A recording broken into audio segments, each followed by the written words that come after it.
ಇಲ್ಲಿ ನೋಡ್ 2 ನಲ್ಲಿ ಡಿಫಾರ್ಮೇಷನ್. ಎಲ್ರಿಗೂ ನಮಸ್ಕಾರ, ನೀವು ನೋಡ್ತಾ ಇದ್ದೀರಾ ಡಿಮ್ಯಾಕ್. ನಾನು ದೀಕ್ಷಿತ್ ಕುಮಾರ್. ಇದು CISA lab tutorial experiment number 10 ಕನ್ನಡದಲ್ಲಿ.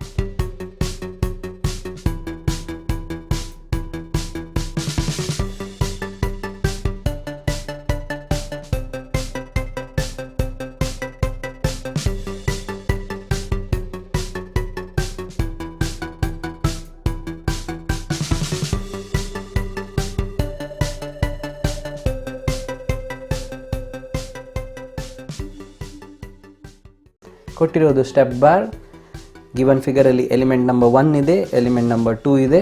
ಅದರ ಲೆಂತ್ ಮತ್ತು ಇಲ್ಲಿ ಎರಡು ಕಡೆ ಫಿಕ್ಸ್ಡ್ ಅಂತ ಇಲ್ಲಿ ನೀವು ನೋಡ್ಬೋದು. ಇದು ನೋಡ್ 1, ನೋಡ್ 2, ನೋಡ್ 3. ನೋಡ್ 2 ಅಲ್ಲಿ ಲೋಡ್ ಆ್ಯಕ್ಟ್ ಆಗ್ತಾ ಇದೆ 300 × 10⁻³ ನ್ಯೂಟನ್. ಅದು ಅಪ್ಲೈ ಆಗ್ತಾ ಇರೋ ಟೆಂಪ್ರೇಚರ್ 20 ಡಿಗ್ರಿ ಸೆಂಟಿಗ್ರೇಡ್.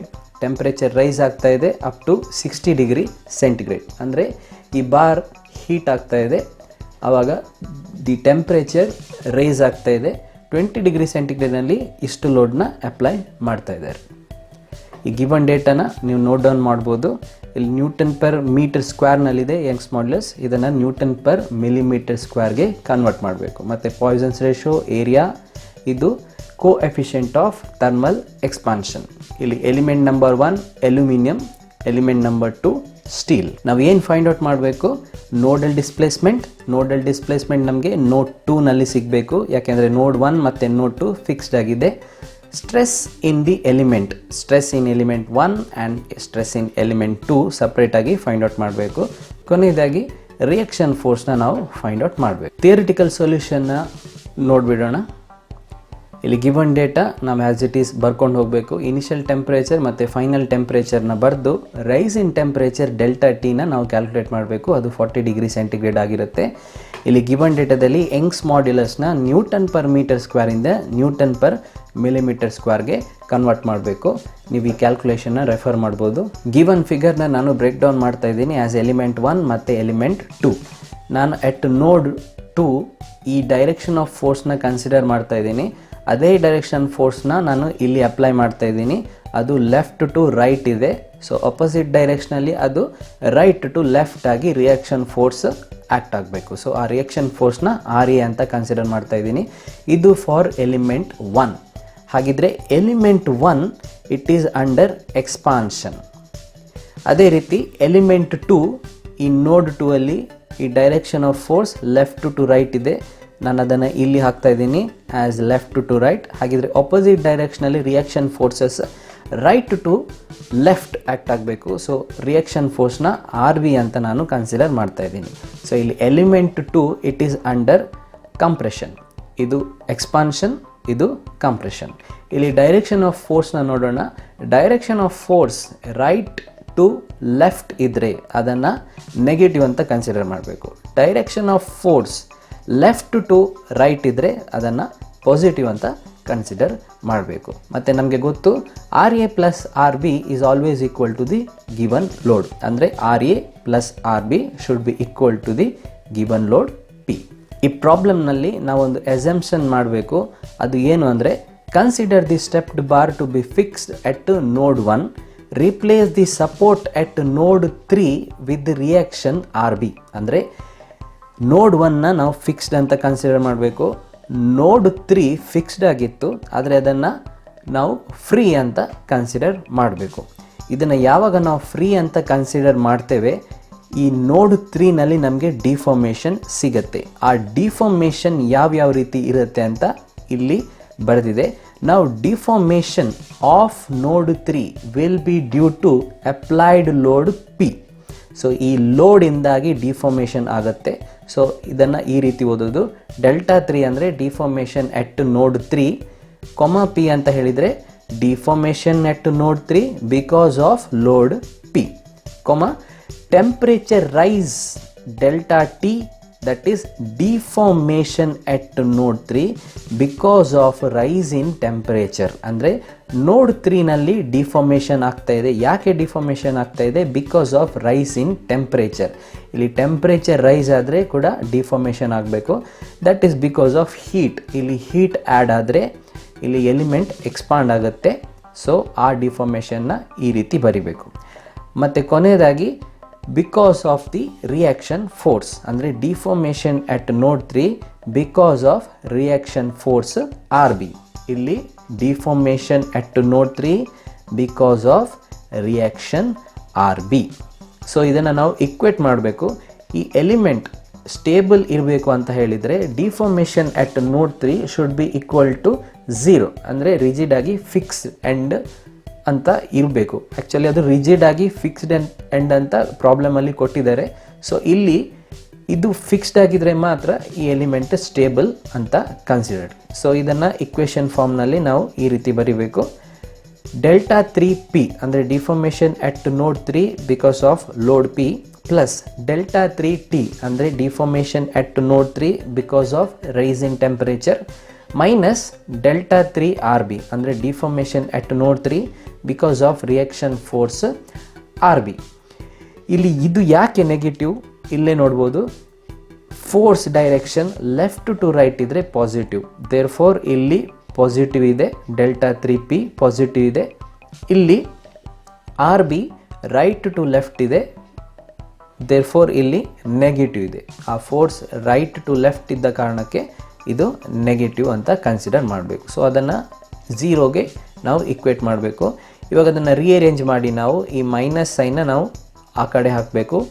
ಇಲ್ಲಿ delta 3p plus delta 3t is equal to delta 3rb ಅಂತ ನಾವು ಈ ರೀತಿ ಬರಿಬೇಕು. ಇವಾಗ ಡೆಲ್ಟಾ 3p ಅಂದರೆ ಏನು ಅಂದರೆ deformation at node 3 because of load p. ಇಲ್ಲಿದೆ deformation at node 3 because of load p. ಇಲ್ಲಿ ಲೋಡ್ p ಆ್ಯಕ್ಟ್ ಆಗ್ತಾ ಇರೋದು ನೋಡ್ 2 ಅಲ್ಲಿ. ಹಾಗಿದ್ರೆ ಏನಾಗ್ಬೋದು ಪಾಸಿಬಿಲಿಟಿ, ಈ ಎಲಿಮೆಂಟ್ 1 ಡಿಫಾರ್ಮ್ ಆಗ್ತಾ ಹೋಗ್ಬೋದು, ಯಾಕೆಂದರೆ ಇದು ಈ ಕಡೆ ಎಳ್ಕೊಂಡು ಹೋಗುತ್ತೆ. ಇಲ್ಲಿ ನೋಡ್ 3 ಇದು ಫ್ರೀ ಎಂಡ್ ಅಂತ ನಾವು ಅಸ್ಯೂಮ್ ಮಾಡಿದ್ದೇವೆ. ಸೊ ಇದು ಆ್ಯಕ್ಚುಲಿ ಈ ಕಡೆ ಡಿಫಾರ್ಮ್ ಆಗುತ್ತೆ, ಈ ಕಡೆ ಇದು ಡಿಫಾರ್ಮ್ ಆಗುತ್ತೆ. ಆದರೆ ಆ್ಯಕ್ಚುಲ್ ಆಗಿ ನಮಗೆ ಏನು ಡಿಫಾರ್ಮೇಷನ್ ಆಗ್ತಾ ಇದೆ, ಎಲಿಮೆಂಟ್ 1 ಡಿಫಾರ್ಮೇಷನ್ ಆಗ್ತಾ ಇದೆ. ಸೊ ಅದಕ್ಕೋಸ್ಕರ ನಾವು ಡೆಲ್ಟಾ 3p ನಾವು PL ಡಿವೈಡ್ ಬೈ AE ಅಂತ ಕನ್ಸಿಡರ್ ಮಾಡಬೇಕು. ಸೊ ಅದು PL1 divide by A1 E1. So ಇದು ಡಿಫಾರ್ಮೇಷನ್ ಎಲಿಮೆಂಟ್ 1ನಲ್ಲಿ ಮಾತ್ರ ಆಗ್ತಾ ಇರೋದು because of load p. Plus ಇಲ್ಲಿ deformation at node 3 because of rise in temperature. ಇಲ್ಲಿ deformation at node 3 because of rise in temperature, ಯಾವಾಗ ಟೆಂಪ್ರೇಚರ್ ರೈಸ್ ಆಗುತ್ತೆ or ಈ ಎಲಿಮೆಂಟ್ನ ನಾವು ಹೀಟ್ ಮಾಡಿದರೆ ಎರಡೂ ಎಲಿಮೆಂಟ್ ಕೂಡ ಈಕ್ವಲ್ ಆಗಿ ಆರ್ ಅಲ್ಲಿ ಎಕ್ಸ್ಪಾಂಡ್ ಆಗಬೇಕು ಅಂತ ಕನ್ಸಿಡರ್. ಸೊ ಇಲ್ಲಿ ಡಿಫಾರ್ಮೇಷನ್ ಆಗ್ತಾ ಇರೋದು ಎಲಿಮೆಂಟ್ 1 ಮತ್ತು ಎಲಿಮೆಂಟ್ 2. ಸೊ ಅದನ್ನು ನಾವು ಈ ರೀತಿ ಬರೀತೇವೆ. ಆಲ್ಫಾ 1 ಡೆಲ್ಟಾ ಟಿ L1 ಇದು ಡಿಫಾರ್ಮೇಷನ್ ಎಲಿಮೆಂಟ್ 1ನಲ್ಲಿ ಆಗ್ತಾ ಇರೋದು, plus alpha 2 delta T L2 ಅಂದರೆ ಇದು ಡಿಫಾರ್ಮೇಷನ್ ಎಲಿಮೆಂಟ್ 2ನಲ್ಲಿ ಆಗ್ತಾ ಇರೋದು. ಸೊ ಟೆಂಪ್ರೇಚರ್ ಇಂದ ಎರಡು ಎಲಿಮೆಂಟ್ನಲ್ಲೂ ಕೂಡ ಡಿಫಾರ್ಮೇಷನ್ ಆಗ್ತಾ ಇದೆ. ಲೋಡಿಂದ ಎಲಿಮೆಂಟ್ ನಂಬರ್ 1ನಲ್ಲಿ ಮಾತ್ರ ಡಿಫಾರ್ಮ್ ಆಗ್ತಾ ಇದೆ. ಟೆಂಪ್ರೇಚರ್ ರೈಸಿಂದ ಎರಡು ಎಲಿಮೆಂಟ್ನಲ್ಲೂ ಕೂಡ ಡಿಫಾರ್ಮೇಷನ್ ಆಗ್ತಾ ಇದೆ. ಸೊ ಇದು equal to deformation at node 3 because of reaction force R B. ಇವಾಗ ಇಲ್ಲಿ ನೋಡಬೇಕು, deformation at node 3 because of reaction force R B. ಈ ಡೈರೆಕ್ಷನಲ್ಲಿ ರಿಯಾಕ್ಷನ್ ಆರ್ ಬಿ ಆ್ಯಕ್ಟ್ ಆಗ್ತಾ ಇದ್ದರೆ ಇದು ಎರಡು ಎಲಿಮೆಂಟ್ ಮೇಲೇನೂ ಕನ್ಸಿಡರೇಬಲ್, ಅಂದರೆ ಎಲಿಮೆಂಟ್ 1 ಕೂಡ ಡಿಫಾರ್ಮೇಷನ್ ಆಗಬೇಕು, ಎಲಿಮೆಂಟ್ 2 ಕೂಡ ಡಿಫಾರ್ಮೇಷನ್ ಆಗಬೇಕು. ನಮಗೆ ಡಿಫಾರ್ಮೇಷನ್ ಫಾರ್ಮುಲಾ ಗೊತ್ತಿದೆ, PL ಡಿವೈಡ್ ಬೈ AE. ಇಲ್ಲಿ P ಅದನ್ನು ನಾವು ರೀಪ್ಲೇಸ್ ಮಾಡ್ತೇವೆ ಆರ್ ಬಿಯಿಂದ, ಅಂದರೆ R B L1 divide by A1 E1. ಇದು ಡಿಫಾರ್ಮೇಷನ್ ಎಟ್ ಎಲಿಮೆಂಟ್ 1 ಆಯಿತು, ಡಿಫಾರ್ಮೇಷನ್ ಇನ್ ಎಲಿಮೆಂಟ್ 1 ಆಯಿತು because of reaction force R B, plus deformation in element 2 because of reaction force R B. ಇದು R B L2 divide by A2 E2. So ಇದು summary ಇಷ್ಟೇ. ನಾವು ಇದನ್ನು one side fixed ಇನ್ನೊಂದು side free ಅಂತ consider ಮಾಡಿದರೆ ಇಲ್ಲಿ ನೋಡ್ 3ಯಲ್ಲಿ ಡಿಫಾರ್ಮೇಷನ್ಗೆ ಯಾವುದೆಲ್ಲ ರೀಸನ್ ಇದೆ. ಒಂದು ಲೋಡ್ ಪಿ ಆ್ಯಕ್ಟ್ ಆಗ್ತಾ ಇದ್ದರೆ ಅದು ಡಿಫಾರ್ಮೇಷನ್ ಎಲಿಮೆಂಟ್ 1ನಲ್ಲಿ ಮಾತ್ರ ಆಗ್ತಾ ಇರೋದು, ಅದನ್ನು ನಾವು ಇಲ್ಲಿ ಬರಿತೇವೆ. ಇನ್ನೊಂದು ಪ್ಲಸ್ ಮಾಡಬೇಕು, deformation at node 3 because of rise in temperature. Rise in temperature ಆದಾಗ ಎರಡು ಎಲಿಮೆಂಟ್ ಕೂಡ ಡಿಫಾರ್ಮ್ ಆಗಬೇಕು. ಸೊ ನಾವು ಅದನ್ನು ಈ ರೀತಿ ಬರಿತೇವೆ. ಸೊ ಇಲ್ಲಿ ರೈಸ್ ಇನ್ ಟೆಂಪರೇಚರ್ ಎರಡು ಎಲಿಮೆಂಟ್ ಕೂಡ ಡಿಫಾರ್ಮ್ ಆಗ್ತಾ ಇದೆ. that is equal to deformation at node 3 because of reaction force RB. so RB ಎರಡು ಎಲಿಮೆಂಟ್ ನಲ್ಲೂ ಆಕ್ಟ್ ಆಗ್ತಾ ಇದೆ, ಅದು ಅಪೋಸಿಟ್ ಡೈರೆಕ್ಷನ್ ಅಲ್ಲಿ. ಸೊ ಅದು ಈಕ್ವೇಟ್ ಮಾಡಬೇಕು. So deformation at element 1 plus deformation at element 2. So ನಾವು ಇದನ್ನು ಸಾಲ್ವ್ ಮಾಡಿದರೆ ನಮಗೆ RB ಇಲ್ಲಿ ಇಷ್ಟು ವ್ಯಾಲ್ಯೂ ಸಿಗ್ತಾ ಇದೆ. ಮತ್ತು ನಮಗೆ ಗೊತ್ತು RA ಪ್ಲಸ್ RB ಅಂದರೆ P. ಸೊ ಈ ಇಕ್ವೇಷನ್ನ ಯೂಸ್ ಮಾಡಿಕೊಂಡು ನಾವು RAನ ಕ್ಯಾಲ್ಕುಲೇಟ್ ಮಾಡ್ತಾ ಇದ್ದೇವೆ. ಸೊ ಕೊನೆಯದಾಗಿ ನಾವು ಈ ಸ್ಟೆಪ್ನ ಫಾಲೋ ಮಾಡಿದರೆ ನಮಗೆ RA 11.436 ಇಂಟು 10⁻³ ನ್ಯೂಟನ್ ಸಿಗ್ತಾ ಇದೆ. ಮತ್ತು RB 288.564 ಇಂಟು 10⁻³ ನ್ಯೂಟನ್ ಸಿಗ್ತಾ ಇದೆ. RA ಮತ್ತು RB ಕ್ಯಾಲ್ಕುಲೇಟ್ ಮಾಡಿದ ಮೇಲೆ ನಮಗೆ ಡಿಫಾರ್ಮೇಷನ್, ಸ್ಟ್ರೆಸ್ ಮತ್ತು ರಿಯಾಕ್ಷನ್ನ ಸಪ್ರೇಟಾಗಿ ಫೈಂಡ್ ಔಟ್ ಮಾಡಬೇಕು. ಇವಾಗ ಈ ಫಿಗರ್ನ ನಾವು ನೋಡಬೇಕು. ಅಟ್ ನೋಡ್ 1 ಡಿಫಾರ್ಮೇಷನ್ ಇಲ್ಲ, ಯಾಕೆಂದರೆ ಅದು ಫಿಕ್ಸ್ಡ್. ಸೊ ಅದು 0. ಅದೇ ರೀತಿ ಡಿಫಾರ್ಮೇಷನ್ ಅಟ್ ನೋಡ್ 3 ಕೂಡ 0, ಯಾಕೆಂದರೆ ಅದು ಫಿಕ್ಸ್ಡ್. ಸೊ ಇಲ್ಲಿ ಡಿಫಾರ್ಮೇಷನ್ ಅಟ್ ನೋಡ್ 2 ಹೇಗಾಗ್ತಾ ಇದೆ? ಒಂದು ಬಿಕಾಸ್ ಆಫ್ ದಿ ಫೋರ್ಸ್. ಇಲ್ಲಿ ಫೋರ್ಸ್ ಯಾವುದು? ಆ್ಯಕ್ಚುಲಿ ನಾವು ಕ್ಯಾಲ್ಕುಲೇಟ್ ಮಾಡಿದ್ದೀವಿ RAಗೆ. ಸೊ ಇಲ್ಲಿ RA L1 divide by A1 E1 plus deformation because of the temperature. ಇಲ್ಲಿ ಟೆಂಪ್ರೇಚರ್ ಚೇಂಜಿಂದ ಆರ್ ರೈಸಿಂದ ಕೂಡ ಡಿಫಾರ್ಮೇಷನ್ ಆಗ್ತಾ ಇದೆ. ಸೊ ನೋಡ್ 2ನಲ್ಲಿ ಲೋಡಿಂದ ಕೂಡ ಡಿಫಾರ್ಮ್ ಆಗ್ತಾ ಇದೆ, ಪ್ಲಸ್ ಟೆಂಪ್ರೇಚರ್ ರೈಸಿಂದ ಕೂಡ ಡಿಫಾರ್ಮ್ ಆಗ್ತಾ ಇದೆ. ಸೊ ನಮಗೆ ಇಲ್ಲಿ ಡಿಫಾರ್ಮೇಷನ್ ಅಟ್ ನೋಡ್ 2 ಇಷ್ಟು ಬರ್ತಾ ಇದೆ, 0.22030 mm. Stress for element 1 sigma 1 is equal to RA divide by A1. ಇಲ್ಲಿ RA ಡಿವೈಡ್ ಬೈ A1 ಇದು ಪಾಸಿಟಿವ್ ವ್ಯಾಲ್ಯೂ, ಯಾಕೆಂದರೆ ಅದು ಎಕ್ಸ್ಪಾನ್ಷನ್ ಇದ್ದಾಗ ನಾವು ಪಾಸಿಟಿವ್ ಅಂತ ಕನ್ಸಿಡರ್ ಮಾಡಬೇಕು. ಸೊ ಇಲ್ಲಿ 12.707 Newton per millimetre square answer ಬರ್ತಾ ಇದೆ. ಅದೇ ರೀತಿ ಸ್ಟ್ರೆಸ್ ಫಾರ್ ಎಲಿಮೆಂಟ್ 2 ಕಂಪ್ರೆಷನಲ್ಲಿದೆ. ಸೊ ಅದು ನೆಗೆಟಿವ್ ಅಂತ ಬರಿಬೇಕು. ಸೊ ಅದು -240.47 ನ್ಯೂಟನ್ ಪರ್ ಮಿಲಿಮೀಟರ್ ಸ್ಕ್ವೇರ್. ಇದು ಕಂಪ್ರೆಷನ್ಗೆ. ಎಕ್ಸ್ಪಾನ್ಷನ್ ಇದ್ದಾಗ ಪಾಸಿಟಿವ್, ಕಂಪ್ರೆಷನ್ ಇದ್ದಾಗ ನೆಗೆಟಿವ್. ಕೊನೆಯದಾಗಿ reaction. So reaction at node 1 ನಮಗೆ ಗೊತ್ತಿದೆ, ಅದು RA.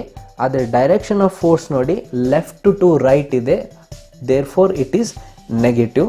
ಮತ್ತು ರಿಯಾಕ್ಷನ್ ಅಟ್ ನೋಡ್ 3 ಅದು RB, ಅದು ಕೂಡ ನೆಗೆಟಿವ್, ಯಾಕೆಂದರೆ ಡೈರೆಕ್ಷನ್ ಲೆಫ್ಟ್ ಟು ರೈಟ್ ಇದೆ. ಸೊ RA ಮತ್ತು RB ವ್ಯಾಲ್ಯೂ ನಾವು ಇಲ್ಲಿ ಡೈರೆಕ್ಟಾಗಿ ಬರೆದ್ರೆ ನಮಗೆ ರಿಯಾಕ್ಷನ್ ಸಿಗ್ತಾ ಇದೆ. ಇವಾಗ ಆನ್ಸರ್ ಸೊಲ್ಯೂಷನ್ನ ನೋಡಿಬಿಡೋಣ. ಮೊದಲಿಗೆ ಪ್ರಿಫರೆನ್ಸಸ್ ಹೋಗಿ ಅಲ್ಲಿ ಸ್ಟ್ರಕ್ಚರಲ್ ಸೆಲೆಕ್ಟ್ ಮಾಡಿ ಓಕೆ ಮೇಲೆ ಕ್ಲಿಕ್ ಮಾಡಿ. ನೆಕ್ಸ್ಟ್ ಪ್ರೀ ಪ್ರೊಸೆಸರ್, ಅಲ್ಲಿ element type, add, edit, delete. ಇಲ್ಲಿ ಆ್ಯಡ್ ಅಂತ ಕ್ಲಿಕ್ ಮಾಡಬೇಕು.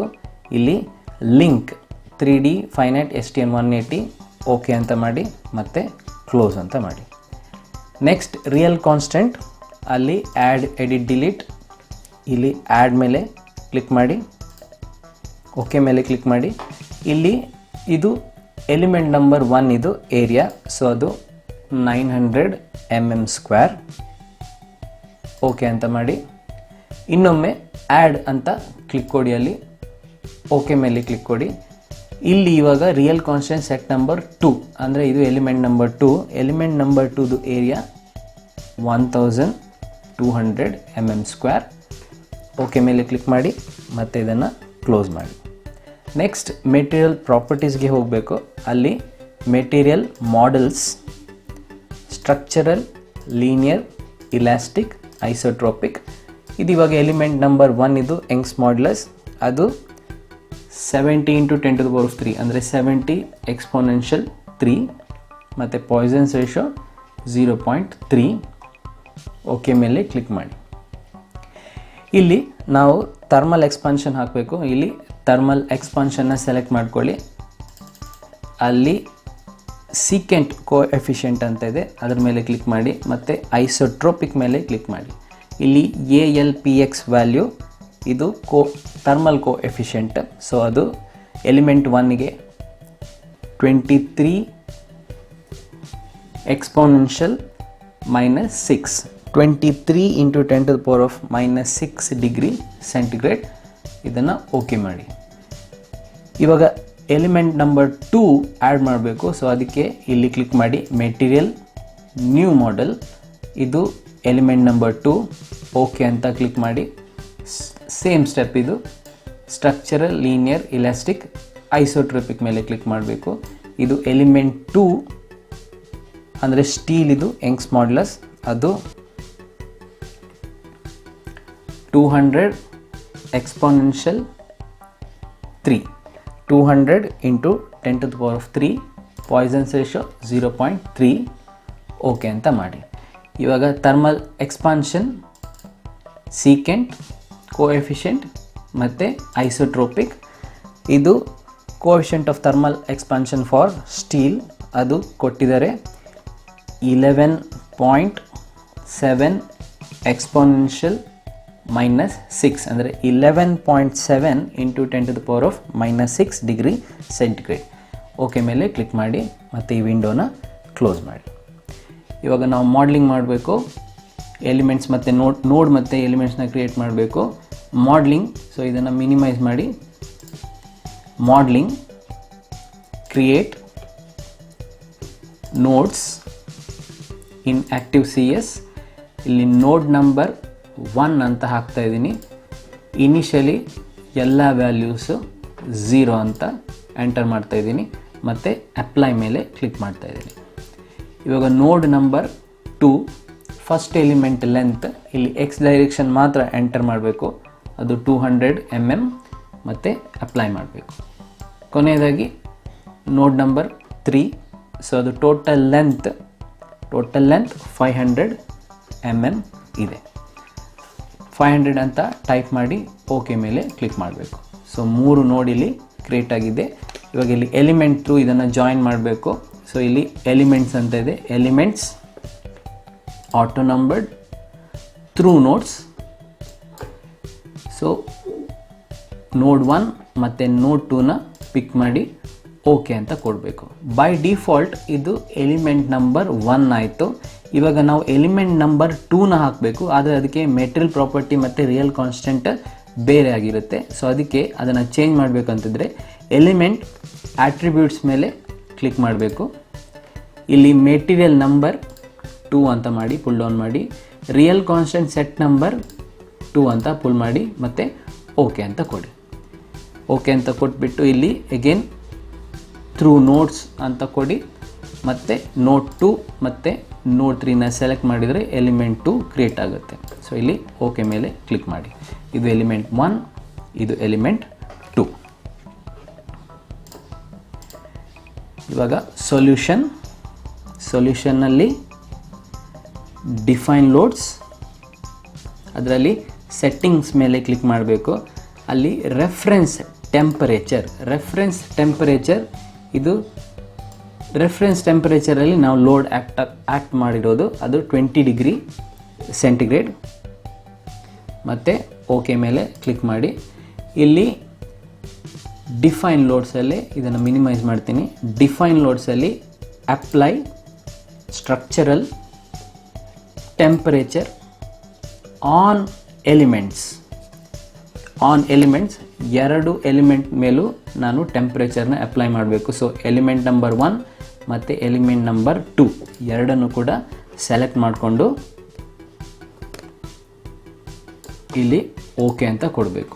ಸೊ ಓಕೆ ಅಂತ ಕೊಟ್ಟ ಕೂಡಲೇ ಇಲ್ಲಿ VAL1 ಟೆಂಪರೇಚರ್ ಲೊಕೇಶನ್ N ಅಂತ ಇದೆ, ಇಲ್ಲಿ 60 ಅಂತ ಕೊಡಬೇಕು. ಇದು ರೈಸ್ಡ್ ಟೆಂಪರೇಚರ್ 60 ಡಿಗ್ರಿ ಸೆಂಟಿಗ್ರೇಡ್. ಇದನ್ನು ಓಕೆ ಅಂತ ಕೊಡಿ. ನೆಕ್ಸ್ಟ್ ಇಲ್ಲೇ ಇದನ್ನು ಮಿನಿಮೈಸ್ ಮಾಡ್ತೀನಿ. ಇಲ್ಲಿ ಡಿಫೈನ್ ಲೋಡಲ್ಲಿ apply structural displacement on nodes ಮೇಲೆ ಕ್ಲಿಕ್ ಮಾಡ್ತಾ ಇದ್ದೀನಿ. ಇಲ್ಲಿ ಇವಾಗ ಡಿಸ್ಪ್ಲೇಸ್ಮೆಂಟ್ ನೋಡ್ 1 ಮತ್ತು ನೋಡ್ 3 ಎರಡನ್ನೂ ಸೆಲೆಕ್ಟ್ ಮಾಡಿ ಓಕೆ ಮೇಲೆ ಕ್ಲಿಕ್ ಮಾಡ್ತಾ ಇದ್ದೀನಿ. ಇಲ್ಲಿ degree of freedom to be constrained, ಎರಡು ಎಂಡ್ ಕೂಡ fixed. So all degree of freedom to be constrained okay ಮೇಲೆ ಕ್ಲಿಕ್ ಮಾಡಿ. ಸೊ ಇವಾಗ ನೋಡ್ 1 ಮತ್ತು ನೋಡ್ 3 ಕಂಪ್ಲೀಟಾಗಿ ಫಿಕ್ಸ್ ಆಯಿತು. ಇವಾಗ ನಾವು ಇದಕ್ಕೆ ಫೋರ್ಸ್ ಹಾಕಬೇಕು. ಸೊ ಇಲ್ಲಿದೆ force moment, force on notes. ಇವಾಗ ನೋಡ್ ನಂಬರ್ 2ನ ಪಿಕ್ ಮಾಡಬೇಕು ಮತ್ತು ಓಕೆ ಅಂತ ಕೊಡಬೇಕು. ಇಲ್ಲಿ ಡೈರೆಕ್ಷನ್ ಆಫ್ ಫೋರ್ಸ್ ಅದು Fx, value of force 300 exponential 3 ಅಂದರೆ 300 × 10⁻³ ನ್ಯೂಟನ್. ಓಕೆ ಮೇಲೆ ಕ್ಲಿಕ್ ಮಾಡಬೇಕು. ಇದನ್ನು ಮಿನಿಮೈಸ್ ಮಾಡ್ತೀನಿ. ಕೊನೆಯದಾಗಿ ಇದನ್ನು ಸಾಲ್ವ್ ಮಾಡಬೇಕು. Solve current LS. Okay, solution is done. Close. Last step general post processor. ಅದರಲ್ಲಿ ಎಲಿಮೆಂಟ್ ಟೇಬಲ್, ಡಿಫೈನ್ ಟೇಬಲ್, ಇಲ್ಲಿ ಆ್ಯಡ್ ಮೇಲೆ ಕ್ಲಿಕ್ ಮಾಡಬೇಕು. ಇಲ್ಲಿ ರಿಸಲ್ಟ್ ಡೇಟಾ ಐಟಮ್ ಲಾಸ್ಟ್ಗೆ ಬನ್ನಿ, ಬೈ ಸೀಕ್ವೆನ್ಸ್ ನಮ್ ಇಲ್ಲಿ LS ಅಂತ ಸೆಲೆಕ್ಟ್ ಮಾಡಬೇಕು. ಇಲ್ಲಿ LS, ಒಂದು ಸ್ಪೇಸ್ ಕೊಟ್ಟು 1 ಅಂತ ಟೈಪ್ ಮಾಡಿ ಓಕೆ ಅಂತ ಮಾಡಿ ಇದನ್ನು ಕ್ಲೋಸ್ ಮಾಡಬೇಕು. ಇವಾಗ ಪ್ಲಾಟ್ ರಿಸಲ್ಟ್, ಅಲ್ಲಿ deformed shape second option select ಮಾಡಬೇಕು. ಡಿಫಾರ್ಮ್ ಪ್ಲಸ್ ಅನ್ಡಿಫಾರ್ಮ್ ಮತ್ತು ಓಕೆ ಮೇಲೆ ಕ್ಲಿಕ್ ಮಾಡಿ. ಇವಾಗ ಪ್ಲಾಟ್ ರಿಸಲ್ಟ್ ಕೌಂಟರ್ ಪ್ಲಾಟ್ ಅದರಲ್ಲಿ ಲೈನ್ ಎಲಿಮೆಂಟ್ ರಿಸಲ್ಟ್, ಇಲ್ಲಿ ಎಲಿಮೆಂಟ್ ಟೇಬಲ್ ಐಟಮ್ ಎಟ್ ನೋಡ್ I ಮತ್ತು ನೋಡ್ J LS1 ಅಂತ ಇರಬೇಕು. ಓಕೆ ಅಂತ ಕ್ಲಿಕ್ ಮಾಡಿದ ಕೂಡಲೇ ಇಲ್ಲಿ ಲೈನ್ ಸ್ಟ್ರೆಸ್ ಡಯಾಗ್ರಾಮ್ ಇಲ್ಲಿ ಡಿಸ್ಪ್ಲೇ ಆಗುತ್ತೆ. ನೋಡಿ, ಇಲ್ಲೇ ಅದು ಸ್ಟ್ರೆಸ್ ವ್ಯಾಲ್ಯೂ ಕೂಡ ಇಲ್ಲಿ ಡಿಸ್ಪ್ಲೇ ಆಗ್ತಾ ಇದೆ. ಇದು ಎಲಿಮೆಂಟ್ ನಂಬರ್ 1ನಲ್ಲಿ ಆಗಿರುವಂಥ ಸ್ಟ್ರೆಸ್. ಇದು 12.706 Nm² ಇದೆ, ಅದು ಎಕ್ಸ್ಪಾನ್ಷನ್. ಇಲ್ಲಿ ನೋಡಿ -240.47 ಇದು ಎಲಿಮೆಂಟ್ 2ನಲ್ಲಿ ಆಗಿರುವಂತಹ ಸ್ಟ್ರೆಸ್ ವ್ಯಾಲ್ಯೂ. ಇದು ಕಂಪ್ರೆಷನಲ್ಲಿದೆ, ಅದಕ್ಕೋಸ್ಕರ ಅದು ನೆಗೆಟಿವ್. ಇದನ್ನು ನಾವು ರಿಸಲ್ಟ್ನ ಲಿಸ್ಟ್ನಲ್ಲೂ ಕೂಡ ನೋಡ್ಬೋದು. ಇಲ್ಲಿ ಲಿಸ್ಟ್ ರಿಸಲ್ಟ್ಸ್ ಅದರಲ್ಲಿ ನೋಡಲ್ ಸೊಲ್ಯೂಷನಲ್ಲಿ D of solution, displacement vector sum ಮತ್ತು ಓಕೆ ಮೇಲೆ ಕ್ಲಿಕ್ ಮಾಡಿ. ಇದು ಡಿಫಾರ್ಮೇಷನ್. ಸೊ ನೋಡ್ 1 ಮತ್ತು ನೋಡ್ 3ನಲ್ಲಿ ಯಾವುದೇ ರೀತಿ ಡಿಫಾರ್ಮೇಷನ್ ಇಲ್ಲ. ನೋಡ್ 2ನಲ್ಲಿ 0.22030 mm ಡಿಫಾರ್ಮ್ ಆಗ್ತಾ ಇದೆ. ಸೊ ಇದನ್ನು ನಾನು ಇಲ್ಲೇ ಇಡ್ತಾ ಇದ್ದೀನಿ. ನೆಕ್ಸ್ಟ್ ನಾನು ಸ್ಟ್ರೆಸ್ ನೋಡ್ತೀನಿ. ಸೊ ಅದು element table data, list result element table data. ಇಲ್ಲಿ LS1ನ ಸೆಲೆಕ್ಟ್ ಮಾಡಿ ಓಕೆ ಅಂತ ಕೊಟ್ಟರೆ ಇಲ್ಲಿ ಸ್ಟ್ರೆಸ್ ವ್ಯಾಲ್ಯೂ ನಮಗೆ ಸಿಗ್ತಾ ಇದೆ. ಇಲ್ಲಿ ನೀವು ನೋಡ್ಬೋದು ಎಲಿಮೆಂಟ್ 1ನಲ್ಲಿ 12.707 ಅದು ಎಕ್ಸ್ಪಾನ್ಷನ್ ಮತ್ತು ಎಲಿಮೆಂಟ್ 2ನಲ್ಲಿ -240.47 ಅದು ಕಂಪ್ರೆಷನ್. ಇದು ಸ್ಟ್ರೆಸ್ Nm²ನಲ್ಲಿ. ಕೊನೆಯದಾಗಿ ರಿಯಾಕ್ಷನ್ ಫೋರ್ಸ್ನ ನಾವು ಫೈಂಡ್ ಔಟ್ ಮಾಡಬೇಕು. ಸೊ ಅದಕ್ಕೋಸ್ಕರ ಇಲ್ಲಿ ರಿಯಾಕ್ಷನ್ ಸೊಲ್ಯೂಷನ್ ಅಂತ ಇದೆ. Reaction solution all item okay ಅಂತ ಕ್ಲಿಕ್ ಮಾಡಿ. ಇಲ್ಲಿ ನೋಡಿ ನೋಡ್ 1ನಲ್ಲಿ -11,436 ನ್ಯೂಟನ್ ಇದು. ಸೊ ಇದು ನೋಡ್ 1ನಲ್ಲಿ ಇರುವಂತಹ ರಿಯಾಕ್ಷನ್, ಅದು RA, ಅದು ನೆಗೆಟಿವ್ ವ್ಯಾಲ್ಯೂ. ಮತ್ತು ನೋಡ್ 3ನಲ್ಲಿ -0.288 × 10⁻⁶ ನ್ಯೂಟನ್ನಲ್ಲಿದೆ. ಎರಡು ಕೂಡ ಮೈನಸ್, ಏಕೆಂದರೆ ಡೈರೆಕ್ಷನ್ ರೈಟ್ ಟು ಲೆಫ್ಟ್ ಇದೆ. ನಾವು ಆವಾಗ ಥಿಯರಿಟಿಕಲ್ ಸೊಲ್ಯೂಷನಲ್ಲಿ ನೋಡಿದ್ದೀವಿ. ಸೊ ಇದು ಎಲ್ಲ ಲಿಸ್ಟ್ ರಿಸಲ್ಟ್. ಇದನ್ನೆಲ್ಲ ಕ್ಲೋಸ್ ಮಾಡ್ತೀನಿ. ಇವಾಗ ಈ ಡಿಫಾರ್ಮೇಷನ್ನ ಆ್ಯನಿಮೇಷನ್ ಥ್ರೂ ನಾವು ನೋಡೋಣ. ಅದಕ್ಕೋಸ್ಕರ ನಾನು ಫಸ್ಟ್ ಆಫ್ ಆಲ್ ಈ ವ್ಯೂನ ಚೇಂಜ್ ಮಾಡ್ತೀನಿ, ಒಬ್ಲಿಕ್ ವ್ಯೂಗೆ ಹಾಕ್ತೀನಿ. ನೆಕ್ಸ್ಟ್ ಇಲ್ಲಿ ಪ್ಲಾಟ್ ಕಂಟ್ರೋಲ್ಸ್ ಹೋಗಿ ಅಲ್ಲಿ ಸ್ಟೈಲ್ ಹೋಗಿ ಸೈಜ್ ಆ್ಯಂಡ್ ಶೇಪ್ನಲ್ಲಿ ಡಿಸ್ಪ್ಲೇ ಆಫ್ ಎಲಿಮೆಂಟ್ ಡಿಫಾಲ್ಟಾಗಿ ಆಫ್ ಇದೆ, ಅದನ್ನು ಆನ್ ಮಾಡಿ ಓಕೆ ಅಂತ ಮಾಡ್ತೀನಿ. ಇವಾಗ ನೀವು ನೋಡ್ಬೋದು ಅದರ ಥಿಕ್ನೆಸ್ ಕಾಣ್ತಾ ಇದೆ. ನೆಕ್ಸ್ಟ್ ಪ್ಲಾಟ್ ಕಂಟ್ರೋಲ್ ಆ್ಯನಿಮೇಟ್, ಅದರಲ್ಲಿ ಡಿಫಾರ್ಮ್ಡ್ ಶೇಪ್, ಇಲ್ಲಿ ಡಿಫಾರ್ಮ್ ಅನ್ಡಿಫಾರ್ಮ್ ಮೇಲೆ ಟಿಕ್ ಮಾಡಿ ಓಕೆ ಅಂತ ಮಾಡಬೇಕು. ನೀವು ಇವಾಗ ನೋಡ್ಬೋದು ನೋಡ್ 1 ಮತ್ತು ನೋಡ್ 3 ಫಿಕ್ಸ್ಡ್ ಆಗಿದೆ. ಇಲ್ಲಿ ನೋಡ್ 2ನಲ್ಲಿ ಡಿಫಾರ್ಮೇಷನ್ ಆಗ್ತಾ ಇದೆ. ಈ ಡಿಫಾರ್ಮೇಷನ್ಗೆ ಎರಡು ರೀಸನ್ ಇದೆ, ಒಂದು ಲೋಡ್ ಮತ್ತು ಇನ್ನೊಂದು ರೈಸ್ ಇನ್ ಟೆಂಪ್ರೇಚರ್. ಕೊನೆಯದಾಗಿ ನಾವು ಆನ್ಸಿಸ್ ಮತ್ತು ಥಿಯರಿಟಿಕಲ್ ಸೊಲ್ಯೂಷನ್ನ ನಾವು ಕಂಪೇರ್ ಮಾಡಬೇಕು. ಒಂದು ಟೇಬಲ್ ಥ್ರೂ. ಸೊ ಇಲ್ಲಿ ಡಿಫಾರ್ಮೇಷನ್ನ ಕಂಪೇರ್ ಮಾಡ್ಬೋದು ಥಿಯರಿಟಿಕಲಿ ಮತ್ತು ಆನ್ಸಿಸ್ನಲ್ಲಿ. ಸ್ಟ್ರೆಸ್ನ ನಾವು ಕಂಪೇರ್ ಮಾಡ್ಬೋದು ಥಿಯರಿಟಿಕಲ್ ಆನ್ಸಿಸ್, ಮತ್ತು ರಿಯಾಕ್ಷನ್ನ ನಾವು ಕಂಪೇರ್ ಮಾಡ್ಬೋದು ಥಿಯರಿಟಿಕಲ್ ಮತ್ತು ಆನ್ಸಿಸ್. ಆಲ್ಮೋಸ್ಟ್ ಎಲ್ಲ ಆನ್ಸರ್ ಈಕ್ವಲ್ ಇದೆ. ಕೊನೆಯದಾಗಿ ನಾವು ಕನ್ಕ್ಲೂಷನ್ ಮಾಡಬೇಕು. ಸೊ ಆನ್ಸಿಸ್ ಮತ್ತು ಥಿಯರಿಟಿಕಲ್ ಸೊಲ್ಯೂಷನ್ ನಿಯರ್ ಬೈ ಇತ್ತು ಅಂತ. ನಿಮಗೆ ಈ ವಿಡಿಯೋ ಹೇಗೆ ಅನ್ನಿಸ್ತು ಖಂಡಿತವಾಗ್ಲೂ ಕಮೆಂಟ್ ಸೆಕ್ಷನ್ನಲ್ಲಿ ಹೇಳಿ. ಈ ವಿಡಿಯೋ ಇಷ್ಟ ಆಗಿದ್ದರೆ ಲೈಕ್ ಮಾಡಿ, ಶೇರ್ ಮಾಡಿ, ಸಬ್ಸ್ಕ್ರೈಬ್ ಮಾಡಿ. ಇಲ್ಲಿವರೆಗೂ ನೋಡಿದ್ದಕ್ಕೆ ಧನ್ಯವಾದ. ಮತ್ತೆ ಭೇಟಿಯಾಗ್ತೀನಿ. ನಮಸ್ಕಾರ.